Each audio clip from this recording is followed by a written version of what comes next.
David lived a life of quiet routine. His days were spent working from home as a freelance graphic designer, and his evenings were filled with microwaved dinners and old movies. His world was small, confined to the four walls of his cramped apartment, but that world began to expand in a disturbing way when the new neighbor moved in upstairs. The man who introduced himself as Mr. Harding was an enigma. He was tall and gaunt, with eyes that seemed to absorb light rather than reflect it. He spoke little, his voice a low, gravelly murmur that sent shivers down David's spine. From the moment Mr. Harding moved in, strange things began to happen. Unexplained noises echoed through the ceiling at all hours of the night. Heavy footsteps, dragging sounds, and muffled thumps that sounded suspiciously like something being dropped. David tried to ignore it, but the sounds grew more frequent, more unsettling. Then there were the smells, acrid chemical odors that wafted down through the vents, making David's eyes water and his stomach churn.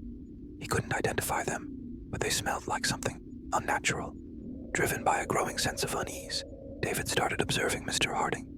He'd stand by his window, peering up at the neighbor's apartment, trying to catch a glimpse of what was going on inside. He saw little. The windows were always covered with thick, dark curtains, blocking out any view.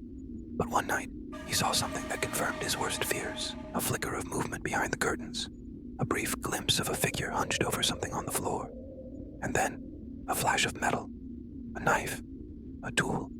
David couldn't be sure, but the image was seared into his mind. He tried to rationalize it. Maybe Mr. Harding was just a handyman, working on a project. But the noises, the smells, the furtive behavior, it all added up to something far more sinister. David became convinced that Mr. Harding was hiding something terrible, something unspeakable. He imagined all sorts of scenarios. A secret laboratory, a hidden torture chamber, even a body buried beneath the floorboards. He knew he had to do something. He couldn't just sit idly by while his neighbor committed unspeakable acts. But what could he do? He had no proof, only his suspicions.